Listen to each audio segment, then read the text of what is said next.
Welcome back to the channel, you guys. The West Coast Swing is here, and we have Mr. James Conrad joining today for our course preview at Swenson Park for the OTB Open presented by OTB Discs. Super excited for this one. Wait, that's probably not the real tournament name. What is it? OTB Open presented by MVP Discs. Let them know, James. There we go. James, him and Simon, MVP's big horses in the race, and both of them looking for a good showing out here. Simon won this one last year. I guess he happened to win both MVP sponsored events, which is kind of funny that he ended up signing with you guys. Yeah, but that's awesome. James has been in the mix for the win at Champions Cup and last weekend in Jonesboro, so starting to find your way on the course, and it's good to see you up there at the top. Thanks, dog. Yeah, feels good to be playing some good golf. I feel like this spring was a little hectic. We got the bus and we're moving into it, and just like a total lifestyle shift, like mid-tour. Definitely, I think took like a little bit of a mental toll on me than I thought, but we're feeling super settled these days and loving the bus life, and it's good to be playing some good golf, and feels great to be out on the West Coast. For sure, it's always a lot of fun out here, and Swenson Park always brings the wind. We see only 2 changes, I believe. They cut hole 1 into 2 different holes, got rid of hole 16 from last year, so other than that, there'll be a few out of bounds lines that kind of shape up differently, but for the most part, the course is playing the same. It feels like it's maybe a little bit easier with these 2 changes, but I don't think James has gotten a practice round in yet, so it'll be fun to battle it out together today and to show you guys this awesome open track with some out of bounds mixed in, making you play some accurate shots. All right, hole 1 at Swenson Park is going to be one of our big changes. It's now a 496-foot par 3, really just a big power shot. Not much in your way except for this initial branch on the right side, kind of not allowing the right-handed players just to swing it out there. You got to play either a small flex line or just straight at it here. So right there in the longer range, it's going to be good to give yourself a circle's edge look here, I'd say. I'm going to go with my Snorlax Arrive. A little tailwind off the right shoulder today, which is going to be definitely a more generous wind for this one.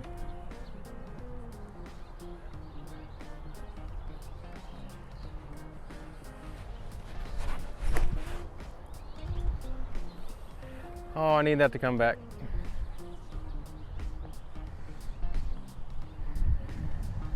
Well, about 70 feet right there. It was a good line, but just need to bring it in.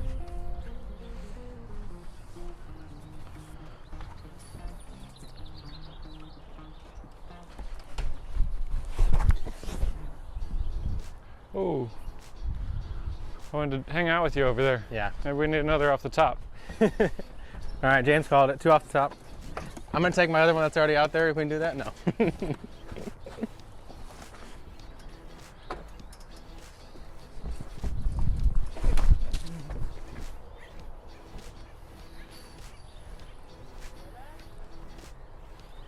Big skip. Yeah, that's more like it. Not too bad. That'll probably be a very common spot. You'll be seeing a lot of 45 footers on this one, I'd predict.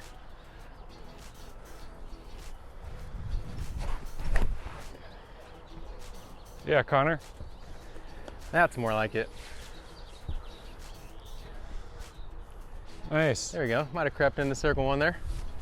On this mulligan shot, I went with the Neutron Panic. That's kind of been my go-to lately for when the wind's picking up a little bit. It's nice and overstable. I can play like a super predictable flex line.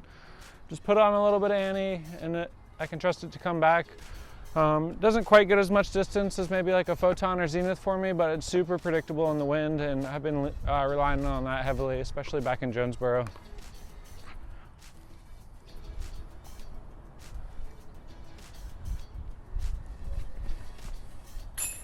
Woo! It always feels nice. Start with a little circle 2 putt.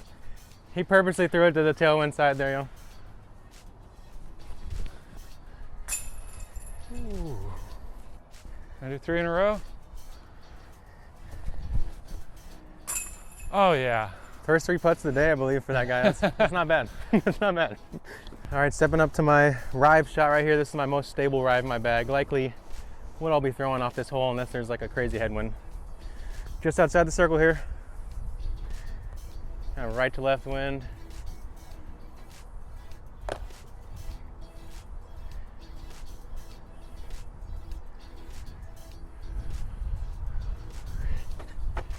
Yo! Can't let James just come and start showing me up like that on hole one, so. Especially when I've already spent about 3 hours putting today. Here we are on hole 2. One of the other big changes to the course. We're playing to old hole 1's basket. So it's a really cool like little cluster of trees up there. We're 744 feet from the tee pad. I think this is going to be easier than old hole 1. You're able to push your drive a bit further, and I think it's a really nice change to the hole. You can like see the basket all the way down there from the tee, which is always cool on a par 4. And we got an OB line down the left-hand side all the way, and we got quite a few fairway trees to navigate. So you don't need a ton of distance on either shot, but you need to put yourself in bounds and in play and get a chance at that birdie. I didn't mention the Mandos, but yeah, actually just noticing those. So right side, keeping people from playing a really wide hyzer. I feel like I'm gonna kind of play a low direct line on the left side, a little bit of a left to right shape.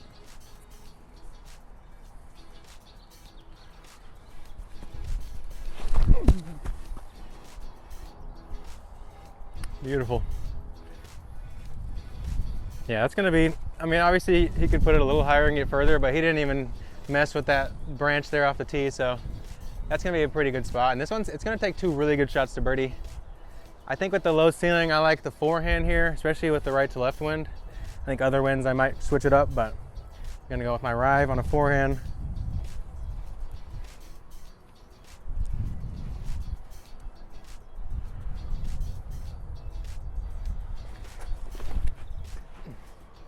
Oh no, that needs to get down for me. Okay, I kind of pushed that off to the right. It's still, there's still a window from there, so I'll see what the approach window looks like. I'm also gonna try roller. I love these viruses for the roller game, and just looking at it, it looks like it sets up pretty well. Can kind of hit it hard and low. It'll land on a good bit of cut, but it has plenty of time to stand up and get back to the right. Whoops. Whoever left their latte here is trying to mess up James's new shoes. Come on.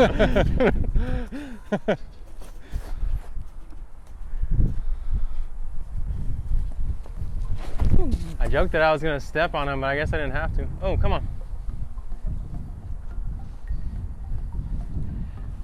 I'm going to try that play too for experimental purposes. And I do think if you can push yourself into that tree line out there in the middle of the fairway, that's probably the best chance at birdie. And you might need something like a roller to get there. Oh, that's the same thing. You think I'd adjust, but yeah, maybe not. That right to left wind is pretty strong right now. I think if it's a little calmer, it would play pretty well though. Yeah, probably the worst wind for that shot, but other winds, it could be the best opportunity for getting yourself way down there. This one might be looking a little harder than my first impression from the tee. It's hard to really get a lot of good distance off the tee with the low ceiling, but even from a kind of low, short shot off the tee, I feel like I still got a chance. I'm probably a little inside 400 out. I'm gonna go for a volt straight at it.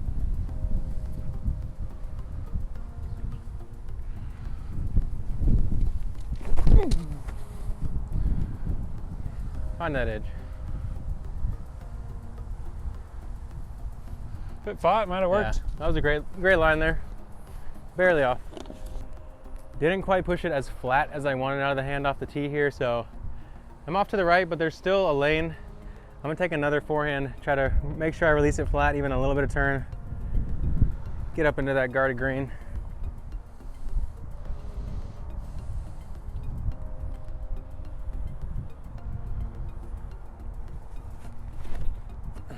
Yeah, Connor. That's more like it. There we go. Oh, we got a little flare skip at the end. That's gonna be putting right there in birdie range. I feel like the low ceiling that this one creates throughout makes the forehand pretty tasty, but also a good straight backhand, if you keep it about chest to head height the whole way, will get you up there as well. I do like the forehand coming in. That left side's kind of a lot more open. Yeah. And you can get like at least pin high and then try to finish a little right versus having the obstacles being like 80 feet short of the pin. Yeah, 100%. That's a good thing to think about sometimes, is like, especially if you have both options, where is the earliest danger coming in play? Because a lot of times if you choose the one with later danger, at the least you have a long look. versus kind of just like a wasted shot chip up, you know? Kind of what Connor and I were just talking about on this straight shot in, like the thing you got to beat is here about like 60 to 70 feet short. So if you don't get clean, it's not much of a chance at a putt versus the forehand coming in pin high. It looks like he caught a tree and he's still just inside the circle, but see if I can't make a little 70 footer, back up those 45s from hole 1.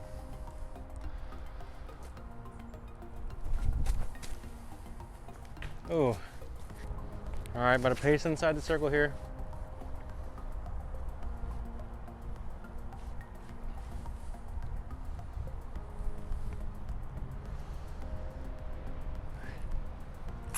Oh. Ooh. Just a little too much nose up and hyzer out of the hand there. Gonna be a pair of pars here on the second. I think par is gonna be a solid score. This one will probably play a little bit under par, but not by too much. It's definitely gonna be a tough birdie to grab. People will be finding that OB left. People will be missing that Mando. There'll definitely be some big numbers on this one. For sure, for sure. Hole 3 is a par 3, just under 360 feet.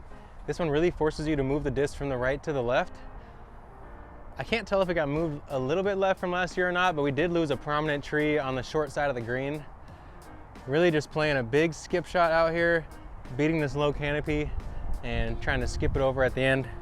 I like going with fast, overstable, and kind of a slippery plastic with this Opto X Ballista Pro because it gets really good skips at the end.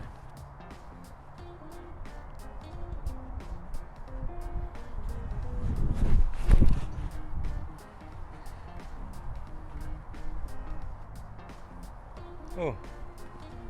A little inside there, put myself to just inside the circle left side. Yeah, I'm a little torn on this one between like a fairway driver like a Terra or a Volt and an overstable distance driver like a Panic, but I like playing it kind of low and fast with the Panic. I think that's probably what I'll go for. Like Connor said, you gotta count on that skip. Out here we got some short grass, big skips, coming in on a hyzer. If you land at the pin, you're gonna be way outside of the circle, so you gotta kind of account for that and land maybe 40 feet short right.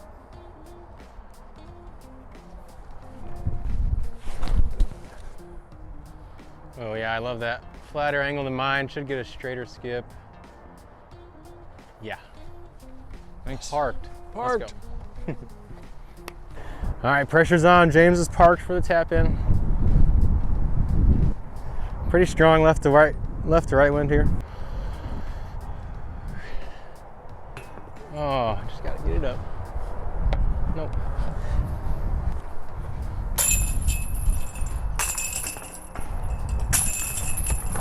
Ooh.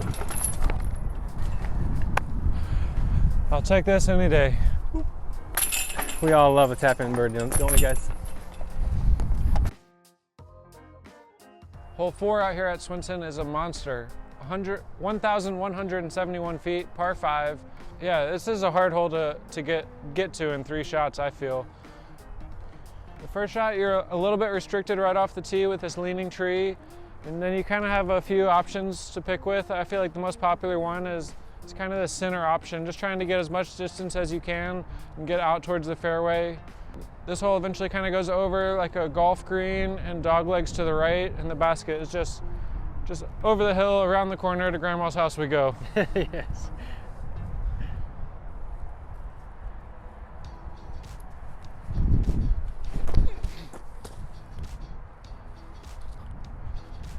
That's not going to set me up for any birdies. You need a little more distance off the tee than that. All right, try to beat that center tree just right. Going with my Orbit Rive.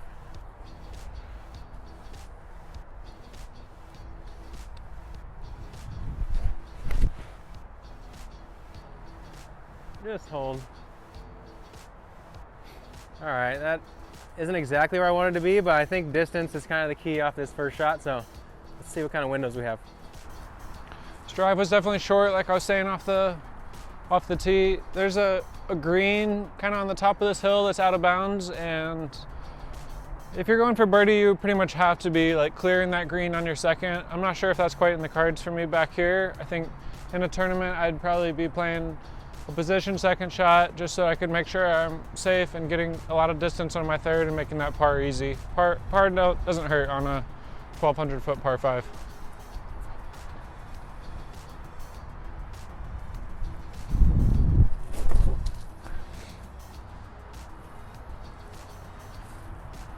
skip. Yeah.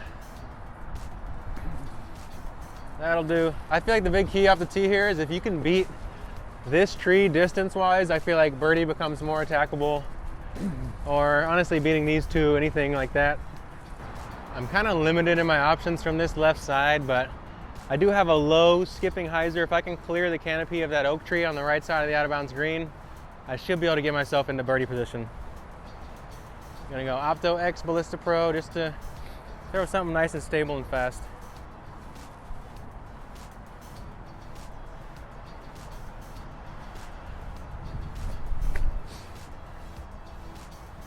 Yeah.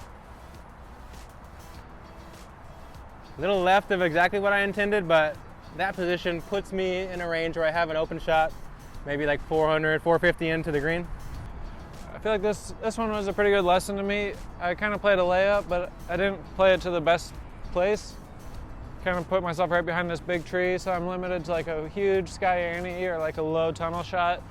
I feel like in the future, if I want to kind of play safer on the second, I'm going to play further left, which will be further away from the pin, but will give me a better line for the third shot.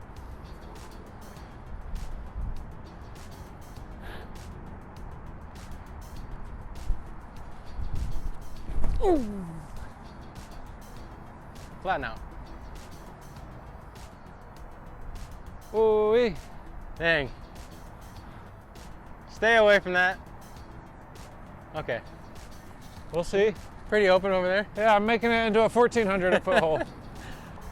I'm looking at 400 feet into the basket here. Kind of have this low ceiling skip in shot available. It's a little bit tighter maybe. Or I could throw the turnover or the big forehand. I think I'm gonna take that low right side though. Just a more comfortable angle for me. I do have this kind of downhill run up to navigate though.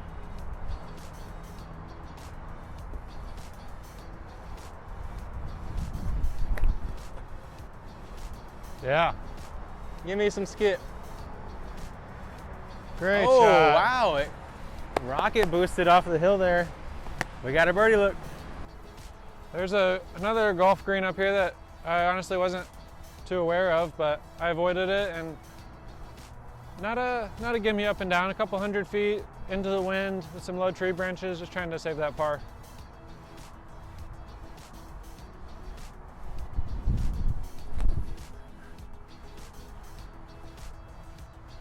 Oh, wind's a little stronger than I thought.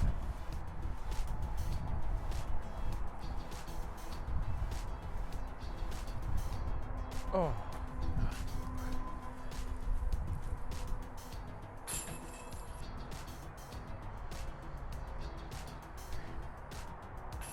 Oh, I'm just consistently a little too much nose up and hyzer.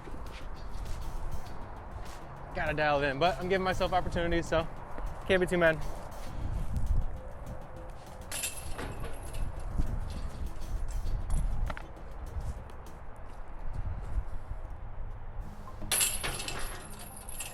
All right, a little parski. Yeah, par's not bad.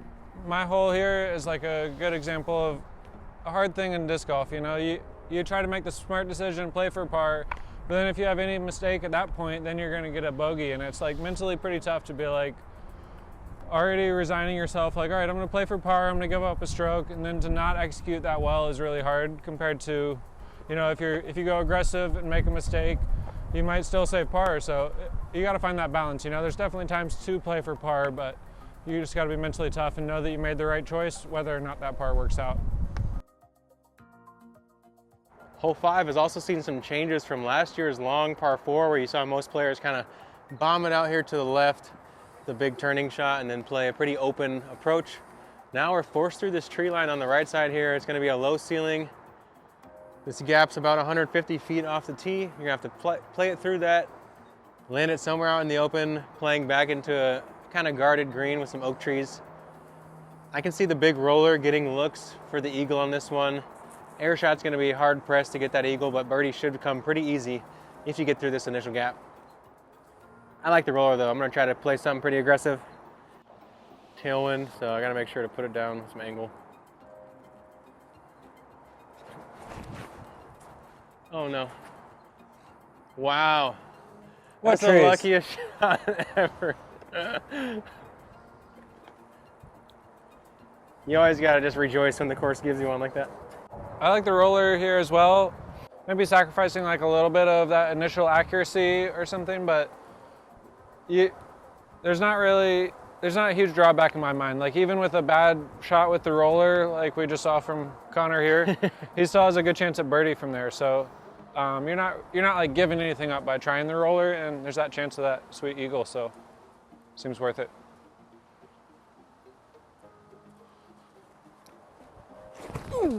That's more like it. Come on.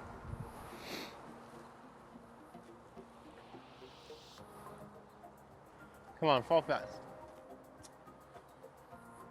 No. Kind of flipped on me, went way right. Dang. There might be an OB line over there or something, so I don't know, a little more cut. I did fail to mention that. There is out of bounds both sides. It's pretty wide, but I think James found it, but it's wide open from over there, so minimum par from James. Minimum par. I meant maximum par. James will not fail to get up and down, I promise you guys. Got pretty fortunate to just be in the middle and not veer left or right after missing my height off the tee. Probably about 180 feet in. Gonna go with that Delaware faith.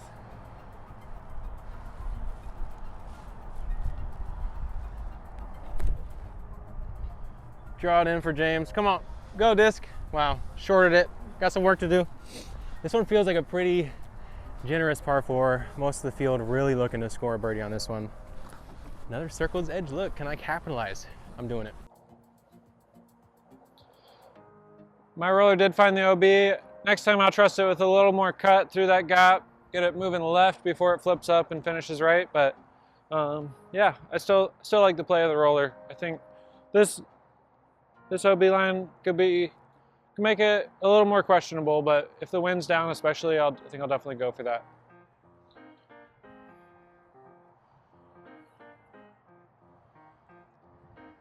It's the worst when you're trying not to sneeze when you're throwing, you guys. I know the feels.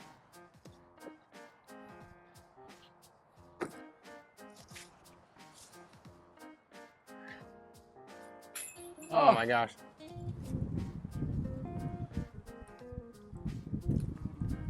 I told you guys James to get up and down, even though the wind tried to come in and help me.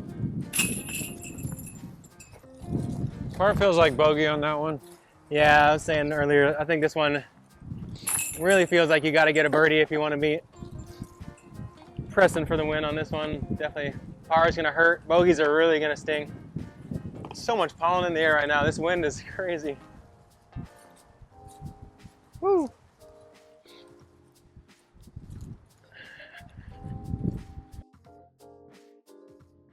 Hole 6 out here is another par 5. This one's clocking in just over 1,000 feet. This one definitely feels a little bit easier to me than hole 4. It's not quite as crazy long, and it's pretty much straight the whole way. You can actually like just see the basket on top of a hill out there. So if I remember correctly, a few guys were eagling this last year, so definitely a hole you want to attack. Today we're playing into the wind, which will add a little bit of challenge, but pretty straightforward hole. Just blast it as far as you can a couple times. Oh yeah, wind showing straight at the face right now. Going orbit drive.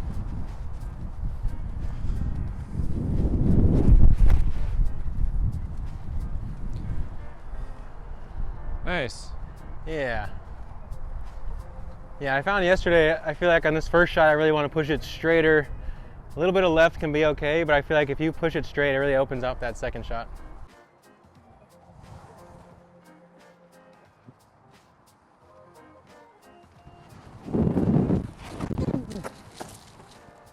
Ooh. Oh yeah. That'll be all right. That'll do. Yeah. It's funny, we follow the good weather with the tour, kind of snaking around the country, but we also follow all the pollen, so last couple of weeks my eyes have just been stinging because we're just getting pollen blasted from every state. I got some decent distance into the wind. I got kind of to this first cluster of trees.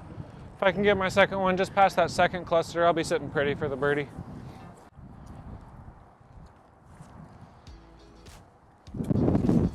Ooh. Oh yeah. Should be all right. I've got a couple options from where I'm at. I can try to blast the low one through the trees on the right the way James did and see if maybe I get enough distance to clear them outside, or I can just play to the more open left side. But I think I want to prioritize the distance here. Play towards this group of trees and just try to skip it out to the left. I'm gonna go Opto X Ballista Pro.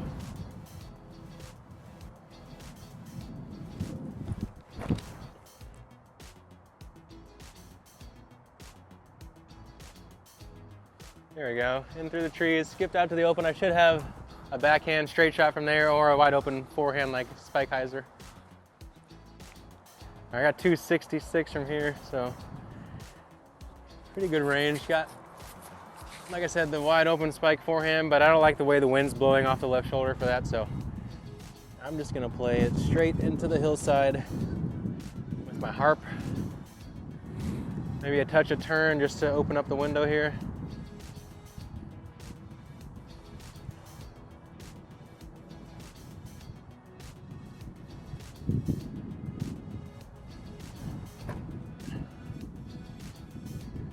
Get down. Beat down. Yeah. Okay, that'll work. Nice. Nestled it in circle one. Good harp. Thank you. Got one branch making this like a lot trickier than it otherwise could be. That hill also makes things a little harder. You don't want to have a 30-foot putt in the wind on a hill, so try to get one close. Throw a touchy little turnover shot with the NB.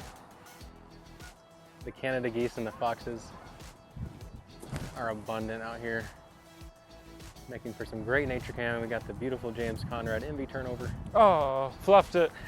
Too worried about the shape, didn't give it the juice. Might have willed this one into existence. I feel like anytime you focus on what you don't want to do, that's a good way to do that. So I try to remind myself, don't say something to yourself like, oh, you don't want to leave this one 30 feet short, like, because it seems pretty likely you might leave yourself 30 feet short. You want to tell yourself what you do want to do and have that the only thing really going on in your mind. Yeah, that positive reinforcement, mental framing, very powerful. Ooh.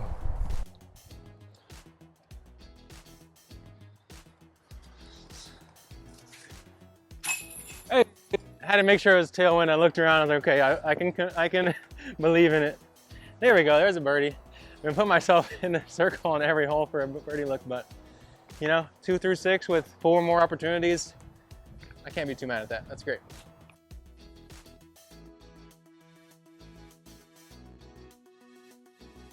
At 364 feet, hole 7 is a par 3 that's really a player and a fan favorite.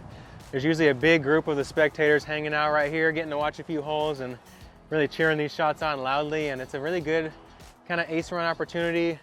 Elevated basket into these mature oak trees. You want to play a shot out over the out of bounds pond that's looming right there on the right, kind of out of sight, and have it fade in late. There is an out of bounds golf green on the left as well, so you can't just play super wide shot. I think into this much headwind, most players will be going overstable distance driver, and I'm going to take my stiletto for this job. I really want to come in just over that sawgrass on the right side of the green and try to dig into the green.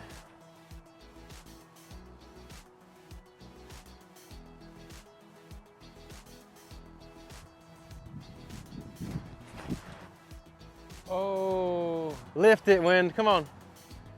Oh, that's scary. I don't know, y'all. We'll see. I might be taking it pretty short out of bounds, or I might have cleared that last bit of sawgrass.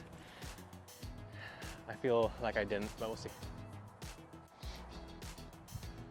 I feel like my strategy on this hole has always been a little different. I kind of like to try to draw a disc in from the left to right. It's one of my favorite types of shots, and I feel like for me, it personally takes that OB, sawgrass, and pond area somewhat out of play.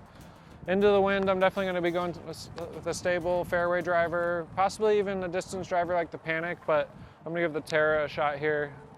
Just trusting the stability of it, not to roll over all the way right to the OB, but hold up into the wind.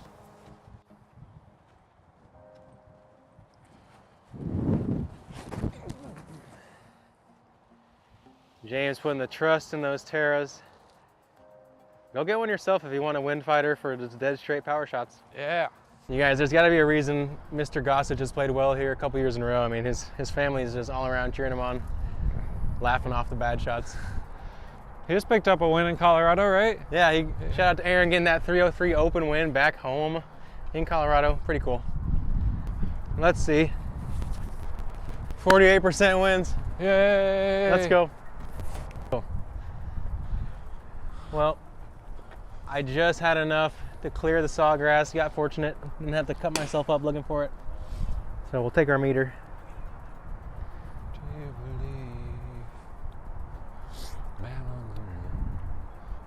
Another right to left putting setup. I feel like it's been a common theme for me today.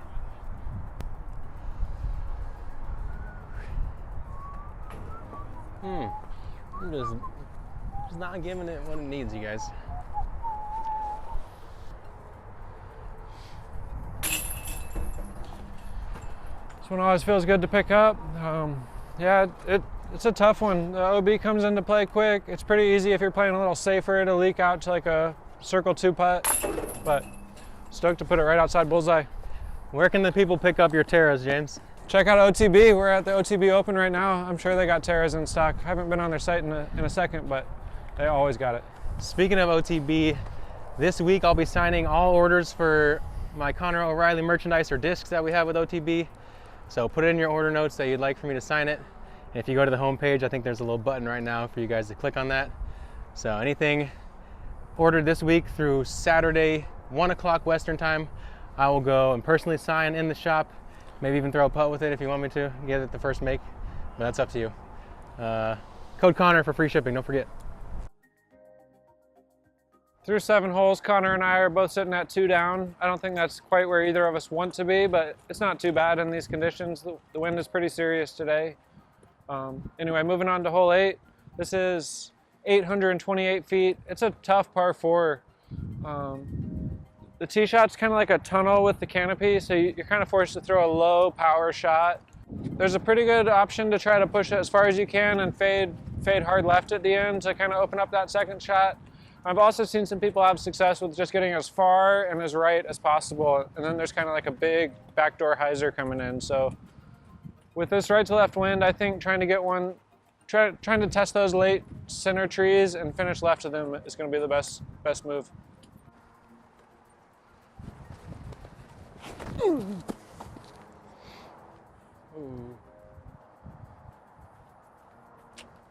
Not quite right. It's all right. All right, I'm gonna go orbit right here. Really just try to get a nice flat wing angle out of the hand.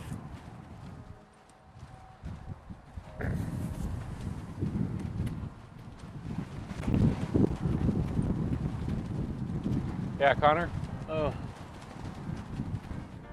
Oh, big flare skip out to the open. I probably have like 450 feet on a pretty tricky line in, but birdie is on the table.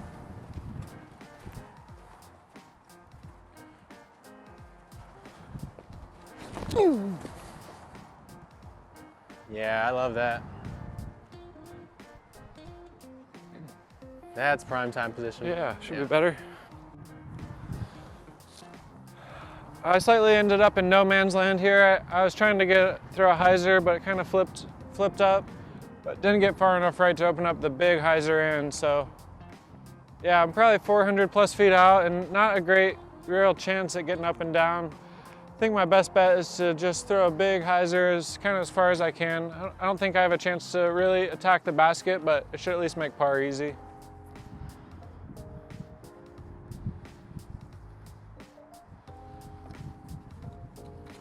Ooh.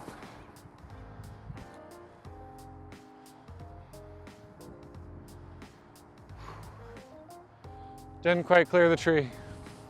All right, I found a pretty good landing zone for this left side here. I've got like a skinny flex or just a huge power hyzer or like flip up hyzer through this middle gap. About 425 feet left. I'm gonna take my Honor. ThrowJoes just hooked me up with this new one. Very cool, half and half mushroom die. So don't forget to check out ThrowJoes. Link in the description below for all your sweet dies. I'm gonna try to put a little turn on this one and really hit it hard because we do have out of bounds bunker and green short and right.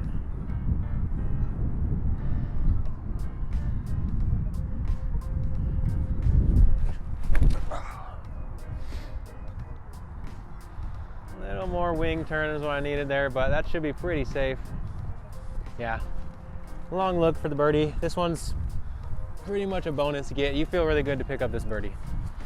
I decided to play to the next tee pad. Doesn't feel entirely like this should be inbounds, but I guess it is, and got a chance to save par.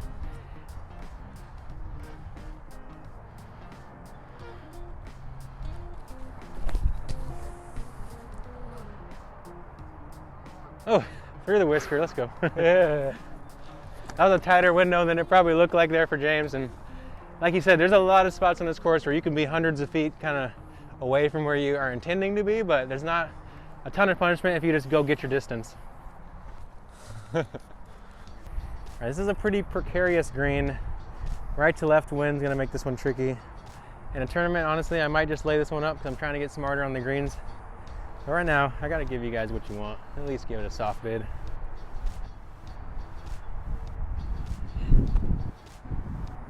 Oh.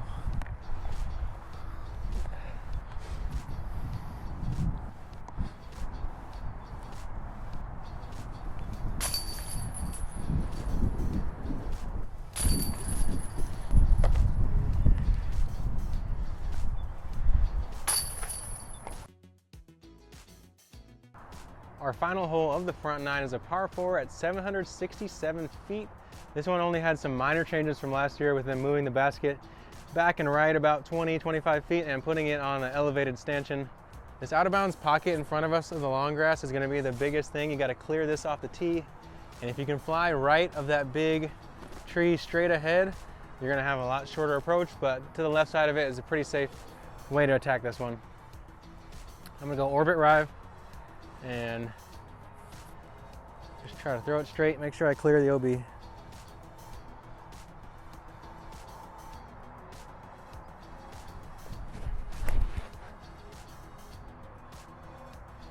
Just gotta beat that tree. Ooh, knocked down by the branch, but I should have some kind of look. It's probably because I stole James's tee, so the tree said nah. Did you? Oh yeah, I birdied. Not that hole, but the previous. Yeah.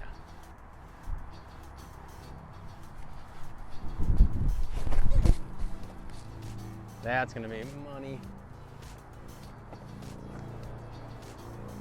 I feel like that's kind of my ideal, to drift it right of that center tree. It helps you get a little closer to the pin, and yeah, feels like a pretty attackable shot. Probably I'd change spots with James in a heartbeat if I could here. That extra like 70-80 feet he got is huge on this approach. I'm also kind of pinched behind these trees. I have like 430 feet in. Nice little turnover line. I am not ready to lay this one up, so I'm gonna take my rive, try to just get it across the water.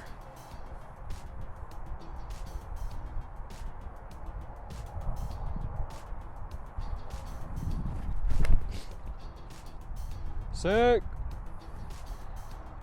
Come out. Great shot. There you go, on the green. I thought that willow branch was just gonna steal everything out of me, but got right past it and we got ourselves a birdie putt. Let's go. Even with a good drive like this, it can be a little bit of an intimidating approach. It's not right too close to the water though, so you can, honestly, I feel like I try to just not think about the water, just think about putting it close to the pin.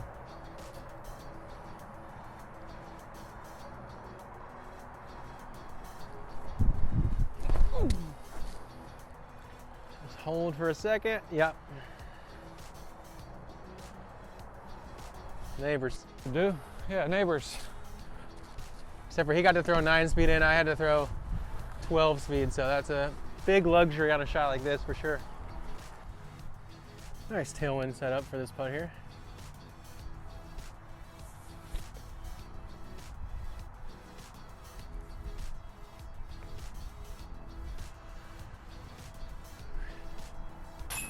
Yeah. There we go. Finish out the front nine with a birdie. I think that puts me at 3 down clean with a birdie look on every single hole that I missed, so it's close to the genius that we're looking for.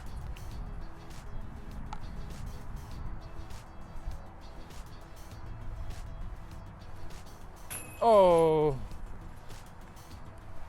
I'm gonna blame that one on the pollen allergies that are causing James's eyes to swell shut more and more every hole. But yeah, sloppy, but it's all right.